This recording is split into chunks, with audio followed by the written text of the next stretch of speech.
روپ کے چہرے پر خوشی اور چمکتی مسکراہٹ دیکھ وہ نہال ہو گیا۔ اپنی محبت اپنی محنت رائنگاں نہیں لگی، وہ خوش ہوئی۔ اس کے چہرے کی اس قیمتی مسکراہٹ کو دیکھنے کے لیے وہ کچھ بھی کر سکتا تھا۔ بتائیے نا شاہ جی، مصطفیٰ شاہ کا بازو پکڑ کر زور زور سے ہلاتے ہوئے وہ اصرار کرنے لگی۔ زیادہ کچھ نہیں شاہ کی جان، بس ٹیکنالوجی کا کمال ہے یہ، تمہیں اچھا لگا؟ اس کی خوشی اور مسکراہٹ بتا رہی تھی اسے یہ سب اچھا لگا، لیکن وہ شاید اس کے منہ سے سننا چاہتا تھا۔ بہت بہت بہت زیادہ پسند آیا مجھے یہ سب، مطلب واؤ، آپ نے چاند تاروں کو میرے کمرے میں لا کر سجا دیا۔ اب میں سب کو دکھاؤں گی یہ سب، تاکہ ان کو پتہ چلے کہ آپ مجھ سے کتنا پیار کرتے ہیں۔ ایکسائٹمنٹ میں وہ شاید کچھ زیادہ ہی بول گئی تھی، تبھی زبان کو دانتوں تلے دبا کر آنکھیں زور سے بند کی۔ پیار تو میں سچ میں تم سے بہت کرتا ہوں، اگر میرا پیار دکھنا ہے تو میرے دل میں جھانک کر دیکھو، میرے اتنے قریب آ کر دیکھو۔ روپ کے بے حد قریب آ کر اس نے نیلی آنکھیں روپ کے شہدرا آنکھوں میں گاڑ دی۔ بنا اس کے چہرے سے نظر ہٹائے وہ تھوڑا سا جھکا۔ اگلے ہی لمحے اس کے نازک سے وجود کو باہوں میں بڑھ کر وہ بڑھ کے بڑا شاہ جی، بولو شاہ کی جان۔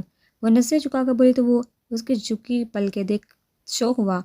اب مجھے اس طرح گود میں نہ اٹھایا کرے، مجھے ایسا لگتا ہے جیسے میں کوئی چھوٹی سی بچی ہوں۔ وہ ہفا ہفا لہجے میں گویا ہوئی تو مصطفیٰ شاہ کی مسکراہٹ اور گہری ہوگی، مگر میرا تو دل کرتا ہے کہ میں ہمیشہ جو ہی تمہیں اپنی باہوں میں اٹھائے رکھوں۔ آہستہ سے اسے بیڈ پر لٹا کر بہت بھی اس کے قریب آ لیٹا۔ اس کے اتنے قریب آ کر لیٹنے پر روپ کے دل کے دھڑکن نے سو کی اسپیڈ پکڑ لی۔ ہمیشہ ایسا ہی ہوتا تھا، جب جب وہ اس کے قریب آیا روپ کو ایک نئے احساس سے روشناس کروا گیا۔ کچھ ایسی ہلچل اس کے دل میں ہوتی تھی جو آج تک نہ ہوئی تھی۔ ایک بات پوچھو شاہ جی؟ اپنی دھڑکنوں کے شور سے گھبرا کر وہ بول اٹھی۔ ضرور پوچھنا، مگر پہلے مجھے شاہ جی بولنا بند کرو۔ جب تم شاہ کے آگے جی لگاتی ہو تو ایسے لگتا ہے کہ میرے سامنے میری شیرنی نہیں بلکہ کوئی دبوسی لڑکی کھڑی ہے جو تھر تھر کانپتے ہوئے مجھے شاہ جی بلا رہی ہے، اور میں کوئی ظالم جابر انسان اس پر صبح اور شام ظلم و ستم کرنے والا۔ وہ منہ بنا کر گویا ہوا تو روپ کا کہکا بلند ہوا۔ اچھا جی، پھر کیا بلاؤں میں آپ کو؟ وہ پوری طرح سے اس کی طرف متوجہ ہوئی۔ مسز شاہ، آپ مجھے صرف شاہ بلایا کر، جیسے آج صبح میرے گلے لا کر صرف شاہ پکارا تھا۔ جب میں نے تمہارے منہ سے اپنے لیے لفظ شاہ سنا، اس وقت ایسا لگا میں کسی ریاست کا شہنشاہ ہوں اور تم میری مہارانی۔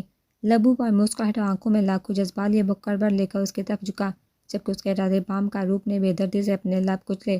دماغ تیزی سے کوئی بہانہ ڈھونڈنے کا کام سارے انجام دینے کھڑا ہو گیا۔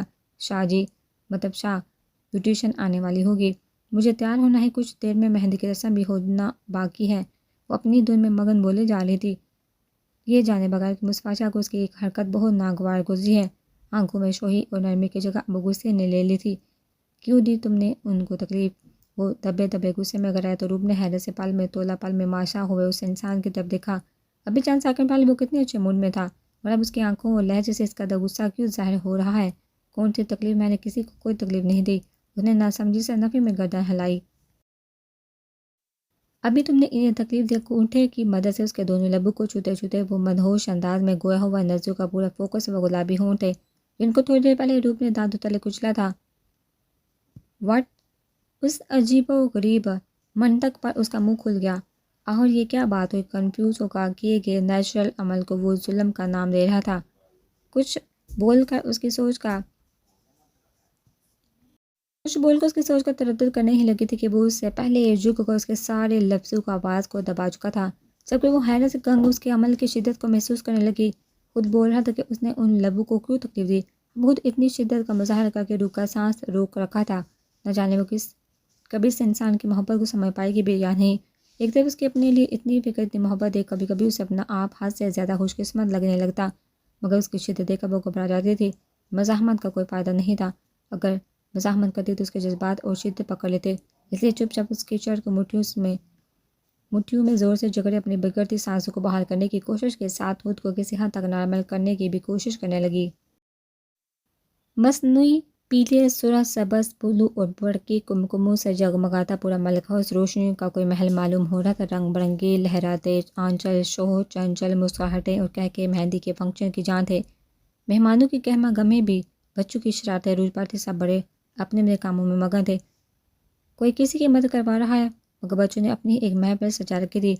لاؤڈ میوزک پر بچوں کے ساتھ ساتھ لڑکے بھی اپنی اپنی کمر ہلا ہلا کر اپنے ڈانس کے ہنر سے سب کو ہنسا ہنسا کر بحال کر رہے تھے۔ اور شیطان کے آن تو بچے بند کر دو اس سردرد ڈیک کو۔ چلتے پھرتے کام کرتی چمیلی نے بچوں کو آگے دکھائی۔ سارا انتظام ہو چکا تھا، تینوں کپلز کی مہندی کے لیے اسٹیج تیار ہو گئے تھے، اب بس ان کے آنے کا انتظار تھا۔ وائٹ کرتا شلوار پر مصطفیٰ شاہ نے بلیک واسکٹ پہنی ہوئی تھی، ہمیشہ کی طرح بالوں کو سلیقے سے بٹھائے، بازو کو کوہنی تک فولڈ کیے، پاؤں میں پشاوری چپل پہنے، وہ اپنی دراز قد و قامت کے ساتھ اور بھی ہینڈسم لگ رہا تھا، جبکہ دوسری طرف چاند اور ارسل نے بھی اس قسم کی ڈریسنگ کی تھی، بس چاند نے ڈارک گرین واسکٹ کا انتخاب کیا تھا، وہیں دوسری طرف ارسل نے گولڈن کلر کی کامدار واسکٹ پہن رکھی تھی۔ الیک شلیک سے تیار ہو کر وہ دونوں بھی محفل پر چھائے ہوئے محسوس ہو رہے تھے، آج وہ تینوں ہی بے چینی سے اپنی اپنی دلہنوں کے انتظار میں تھے۔ بے چینی حد سے سوا ہو رہی تھی، چاند تو کتنی ہی بار گردن لمبی کر کر کے اندرونی حصے کی طرف دیکھ چکا تھا، ارسل چاند کو لڑکیاں اور کے منچلے لڑکے گھیرے کھڑے تھے، ساتھ ہی ان کی ٹانگ بھی کھینچے تھے، جبکہ ان سب کے برعکس مصطفیٰ کے پاس صرف تارا کھڑی تھی۔ وہ نہ جانے کون کون سے سوالات پوچھا کر کے اسے کنفیوز کیے تھے، بلکہ یہ کہنا زیادہ بہتر ہوگا وہ اکیلی ہی سب کے حصے کا پریشان کرنے کے لیے کافی تھی۔ بالآخر ان سب کا انتظار ختم ہوا، سرخ ہرے اور پیلے دوپٹے کے سائے تلے وہ تینوں الگ الگ حال میں داخل ہوئی، سب کی نظر ایک ساتھ ان تینوں کی طرف اٹھی اور پھر کچھ پل کے لیے مبہوت رہ گئی۔ ملٹی گرین، گلابی اور گولڈن امتیاز کی ڈریسز میں وہ تینوں ہی ایک سے بڑھ کر ایک لگنی تھی۔ اندازہ لگانا مشکل تھا کہ کون زیادہ پیارا لگ رہا ہے۔ قرۃ العین جو پہلے ان تینوں کی نظر اتار چکی تھی، ایک بار پھر آنکھوں میں ان کی نظر اتاری۔ اسما نے بھی گہرا سانس بھر کر ان تین شہزادیوں کو دیکھا، بیٹیاں شہزادیاں ہی تو ہوتی ہیں۔ چمیلی نے بھی مسکرا کر سب کی طرف دیکھا، مگر جیسے نظر مشی کے مسکراتے چہرے پر گئی، پل میں اس کے چہرے کی ساری مسکراہٹ سمٹ آئی۔ یہ اس کے بیٹے کی پسند تھی، جو بیٹا اس سے کوئی بات نہیں چھپاتا تھا۔ اس لڑکی کے معاملے میں اس نے ہر بات اپنی ماں سے پوشیدہ رکھی تھی، اس کے حساب سے اس لڑکی نے ان کے بیٹے پر کوئی جادو وغیرہ کیا تھا، اور اب وہ راتوں رات اس گھر کی بہو بن بیٹھی تھی۔ مصطفیٰ نے نظر بڑھ کر نور کی طرف دیکھا، اس کے چہرے کی شرمیلی سی مسکراہٹ اسے اندر تک سرشار کر گئی۔ دل ہی دل میں اپنی بہن کے لیے ابدی خوشی کی دعا کر کے اس نے پورے ملک ہاؤس کے مکینوں کی طرف دیکھا، جو سب چہرے پر پرخلوص مسکراہٹ سجائے ان سب کی طرف متوجہ تھے۔ وہ جانتا تھا اس کی بہن کے لیے اس سے اچھا سسرال ہو ہی نہیں سکتا۔ اچھی لگ رہی نور کے برابر بیٹھتے وہ تھوڑا سا اس کی طرف جھکا، سرگوشی نما لہجے میں گویا ہوا۔ شرمیلی سے مسکراہٹ کے ساتھ وہ نظر جھکا گئی۔ اچھا سنو، مجھے ایسا لگتا ہے تمہیں اپنے ڈر کو باہر پھینک کر مجھ سے فری ہو جانا چاہیے۔ اب ہمارے بیچ تکلف جیسا کوئی رشتہ نہیں، کل ہماری شادی ہے، تو اگر تم اس بارے میں سوچو گی تو زیادہ بہتر ہوگا، ورنہ میں بہت رومانٹک بندھا ہوں، اگر تم ایسے ڈرو گی تو پھر کوئی کام کیسے بنے گا۔ وہ جان بوجھ کر آج اسے ایسی باتیں کر رہا تھا، یا پھر شاید وہ اسے مینٹلی طور پر تیار اپنے رشتے کے لیے کر رہا تھا، مگر جو بھی تھا، نور کی ہتھیلیاں پسینے سے تر ہو گئی، شرم سے سر تو پہلے ہی جھکا تھا۔ اب ارسل کے بعد سے کچھ اور جھک گیا تھا، وہ انسان اسے ایسی باتیں کیوں کر رہا ہے، جبکہ کل ان دونوں نے ساتھ ڈنر کیا تھا، تب تو اس نے ایسی کوئی بات نہیں کی تھی، پھر آج کیوں؟ کچھ نہ سمجھ آنے پر ہرکا اس نے روپ سے یہ ساری باتیں پوچھنے کا فیصلہ کر لیا، مگر اگلی ہی پل اپنے دماغ سے اس خیال کو بھی جھٹک دیا، بلا وہ یہ باتیں ساری اس سے کیسے پوچھ سکتی ہے، یہ تو میاں بیوی کے درمیان کی باتیں ہیں، ضرور یہ سب اس لیے بول رہے ہیں کہ میں ہر وقت ان سے ڈرتی رہتی ہوں، جبکہ ان کے گھر میں تو ایسا کوئی بھی نہیں جو ایک دوسرے سے ڈرے۔ ایک دوسرے کی بات تو بعد میں آتی ہے، جہاں تو سب کسی اور سے بھی نہیں ڈرتے۔ کیسے روپ مردوں کے برابر تارا کو چھڑوانے چلی گئی تھی، یہ صحیح بول رہے ہیں، میں ان سے ڈرنا نہیں چاہیے، مجھے ان سے ڈرنا نہیں چاہیے، روپ نے ٹھیک کہا تھا، ابھی میرے شوہر اور مجھ سے محبت بھی کرتے ہیں، میں نے خود بھی تو اس بات کو محسوس کیا ہے، یہ میرا اتنا دھیان رکھتے ہیں جتنا آج تک کسی نے نہیں رکھا، مجھے اب خود کو بدلنے کی کوشش کرنی ہوگی۔ دل نے بالکل صحیح فیصلہ کیا تھا، تو ایک جاندار مسکراہٹ نے اپنے آپ اس کے چہرے کا احاطہ کر لیا۔ ٹھیک ہے ڈیئر ہسبینڈ، وہ آہستگی سے گویا ہوئی، مگر اس پر حیرت سے منہ کھولنے کے بڑے ارسل کی تھی، وہ کم از کم اس وقت نور سے اس طرح کے جواب کی توقع نہیں کر رہا تھا۔ اسے چاند کے برابر بیٹھے 5 منٹ ہو گئے تھے، اس بیچ وہ کوئی 10ویں بار سخت گڈی سے نواز چکی تھی۔ کیا ہو گیا یار، 21 صبح کا اسلامی مجھے دینی ہے کیا؟ ہر کار وہ بول ہی اٹھا، یہ جو مہندی آج مجھے لگی ہے نا، مشی نے اپنے دونوں ہاتھوں کی طرف اشارہ کیا، چاند ہوپ سے ڈیزائن بنا کر لگائی کہ مہندی اب سوکھ چکی تھی، ہاتھ ہو۔ چاند نے ناسمجھی سے اس کی طرف دیکھا، اس کا رنگ اگر گہرا نہیں چڑھا تو تمہاری خیر نہیں۔ بیشی نے اپنی عجیب و غریب منطق اس کے سامنے رکھی، اس کے ایک سخت گوڑ سے نوازا تو چاند کے چہرے پر مسکراہٹ ٹھہری، اور اگر اس کا رنگ گہرا نہ چڑھا تو چاند نے بات کو طول دی، وہ چاہے جھگڑا ہی کرے مگر کرے تو صحیح۔ جب وہ اسی سے اس طرح چھوٹی چھوٹی باتوں پر بحث کرتی تھی تو اس کے دل کو سکون ملتا تھا، تو میرا آئی لو یو واپس میرے پاس آ جائے گا۔ روٹھے روٹھے لہجے میں بول کر اس نے روح کو دوسری طرف موڑ لیا، شاید وہ ہمیشہ سے ہی اتنی ہی پیاری تھی، بس وقت نے اسے ہر درمی اور بدتمیز بنا دیا تھا۔ وہ اچھا اس کا مطلب معاملہ بہت سنگین ہے۔ گال پر انگلی رکھ کر اس نے پرسوچ انداز اپنایا۔ کچھ کرنا پڑے گا، لہجے میں مصنوعی فکرمندی سموئی تاکہ مشی کو یہ لگے کہ وہ اس کی ٹانگ کھینچنے میں کامیاب ہو چکی ہے۔ مشی کا دل سچ میں خوشی سے پھول گیا۔ میں جانتی ہوں شاید تم مصنوعی فکر دکھا رہے ہو، لیکن میں سچ میں چاہتی ہوں میرے ہاتھوں کی مہندی کا رنگ تمہاری محبت کی طرح بہت گہرا چڑھے۔ اس سے میرے دل کو سب سے زیادہ سکون ملے گا۔ ویسے تم اس وقت کیا بول رہی تھی؟ اس نے اتنی دھیمی آواز میں سرگوشی کی کہ روپ بھی مشکل ہی سن پائی، مگر جیسے اس کی سمجھ میں پوری بات آئی، شاید غصے کی ایک لہر پورے بدن میں سرد کر گئی۔ شاہ، آپ کی اپنی منمانیاں ختم ہو تو میں کچھ بولوں؟ وہ ہفکی سے گویا ہوئی تو اپنی بےہودی پر تھوڑی سی ندامت ہوئی۔ مسکراہٹ ضبط کرتے ہوئے وہ ہلکا سا اس کی طرف جھکا۔ اب سب سے پہلے میں تمہاری بات کو اہمیت دوں گا مسز شاہ، اس نے مسکرا کر پلکیں جھپکی، مگر بدلے میں اس کا پھولا پھولا چہرہ مصطفیٰ شاہ کی مسکراہٹ کو اور گہرا کر گیا۔ اچھا چلو ابھی بتا دو کیا بات کرنی تھی۔ اس نے صلح کرنے کی کوشش کی، مگر وہ کسی صلح کے موڈ میں نہیں تھی۔ مجھے بات نہیں کرنی آپ سے، اور نہ ہی کچھ پوچھنا۔ ناراضگی کا پرزور احتجاج کیا گیا، مگر یوں اس سے حیرت ہوئی، کیونکہ شاہ مجھے آپ سے اب بات نہیں کرنی، ہمیشہ آپ جب بھی آتے ہیں بس اپنی مرضی چلاتے ہیں، تم میرے وہ پہلے والے ڈرپوک لمبو نہیں رہے۔ اس کی ناراضگی اب بھی ویسی کی ویسی ہی تھی۔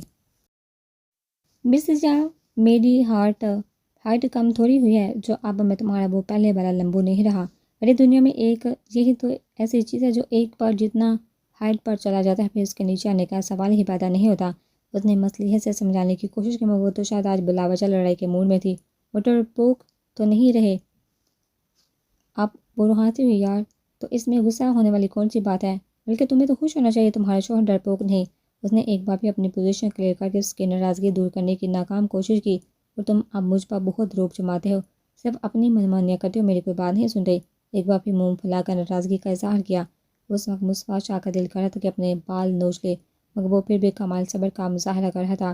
میں نے آج آپ کی بات نہیں سنی، میں مانتا ہوں مجھ سے غلطی ہوئی مسز شاہ، میں معذرت خواہ ہوں آپ سے۔ آج سے میں وعدہ کرتا ہوں کہ سب سے پہلے آپ کی بات سنوں گا اور تم پر بالکل بھی روب نہیں جماؤں گا۔ اور جہاں تک رہی میری منمانیوں کی بات ہے، وہ کرنے سے مجھے کوئی نہیں روک سکتا، یہ میرا شرعی حق ہے، تم بھی نہیں روک سکتی مجھے۔ مصطفیٰ شاہ کے مضبوط لہجے پر اس نے منہ کے ہزاروں زاویے بغیر آج مصطفیٰ کے جانے کے بعد روشنی سے شوہر کو قابو میں کرنے کا سب سے اسٹرانگ طریقہ پوچھا تھا۔ وہاں پر روشنی نے بھی اپنی بابیوں سے پوچھ کر جو زبردست کام کرنے کا طریقہ بتایا تھا وہ ایموشنل بلیک میلنگ تھی، جو اس نے اس وقت مصطفیٰ شاہ آزمانے کی کوشش کی، مگر یہاں تک وہ اپنے موقف سے ہٹنے کو تیار نہ تھا۔ سارا پلان فلاپ ہو گیا۔ اب اسے رہ رہ کر روشنی پر غصہ آ رہا تھا، چڑیل پتہ نہیں کہاں رہ گئی ہے۔ اوپٹن بار آنے کا بولا تھا، آج مہندی ہے، ایک بار آ جائے ذرا یہاں، میں اس ہیروئن کا دماغ اچھے سے ٹھکانے لگاؤں گی۔ جب سے مٹھیاں بیچ وہ من ہی من میں روشنی کی دلائی کرنے میں لگی تھی۔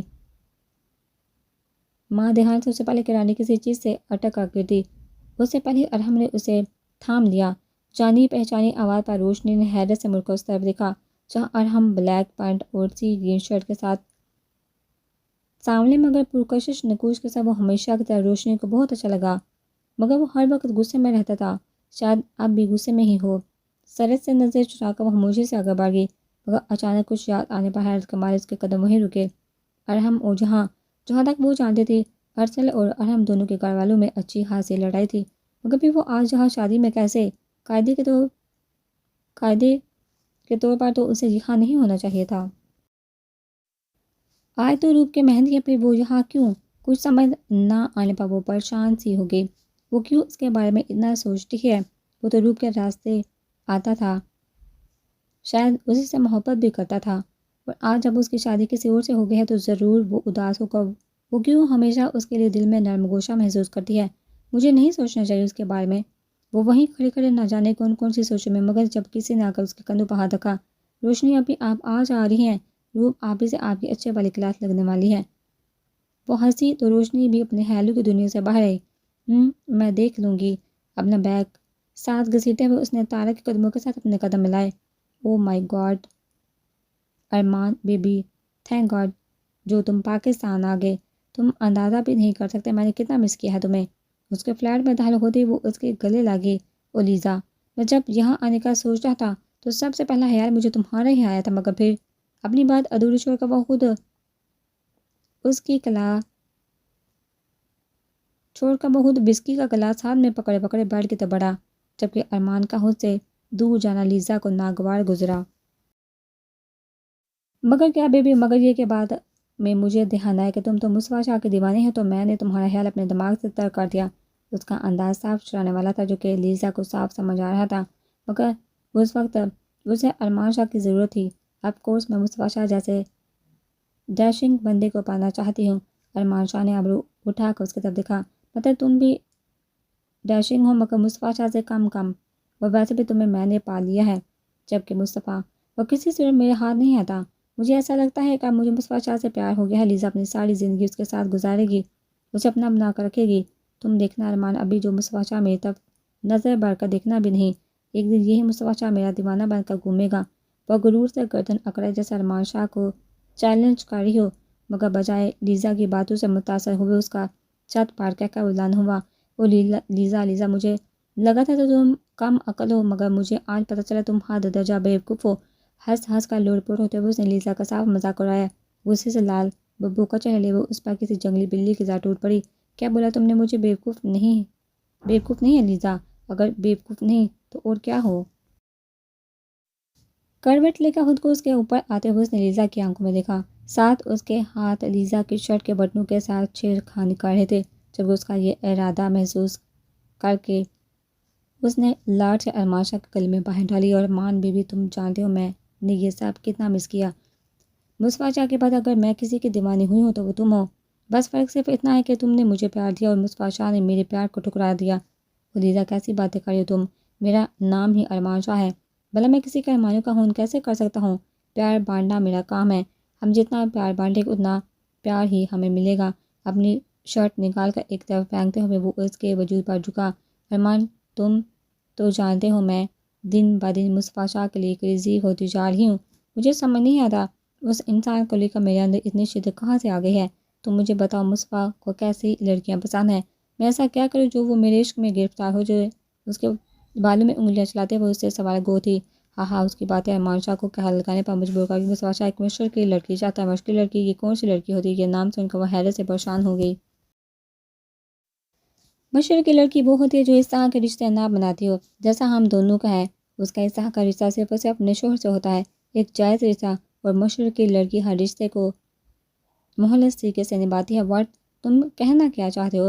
اس طرح کا رشتہ وہ کسی سے نہیں بناتی، مطلب بس ایک کے ساتھ، صرف ہسبینڈ کے ساتھ۔ لیزا کو جیسے 1000 وولٹ کا کرنٹ لگا۔ ہاں بی بی، صرف اپنے شوہر کے ساتھ۔ ارمان شاہ اس کی حلقہ ہنسا جو حیرت اور پریشانی سے بے ہوش ہونے کے قریب تھی۔ ہاؤ بورنگ، کوئی اتنی بورنگ لائف بھی جی سکتا ہے؟ اسے حیرت کی زیادتی کے ساتھ ساتھ شدید صدمہ بھی لگا۔ اوکے ڈن، جب مصطفیٰ شاہ میرا ہوگا تو میں کسی اور کے ساتھ اپنا رشتہ نہیں رکھوں گی۔ اور کیا کیا کوالٹی ہونی چاہیے اس لڑکی میں؟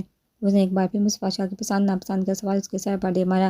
فی الحال تم ہماری اس شام پر دھیان دو، باقی کی کوالٹیز میں بعد میں بتاؤں گا۔ ایک بار پھر اس پر جھکتے ہوئے اس نے لیزا کو اور بولنے سے رکا تو وہ بھی بنا کسی چونچرا کے خاموش ہو گئی۔ ویسے بھی اس کا ایک کوالٹی سن کر دماغ سائیں سائیں کرنے لگ گیا تھا۔ کالج میں بھی اس کا فرینڈ سرکل بہت وسیع تھا اور ان سب میں تقریباً لڑکے ہی تھے۔ اس طرح کی موج مستی ان سب میں عام تھی۔ پھر ایک دن اس کی ملاقات مصطفیٰ شاہ سے ہوئی۔ پہلی نظر میں ہی وہ لیزا کے دل کے تمام تار ہلا گیا تھا۔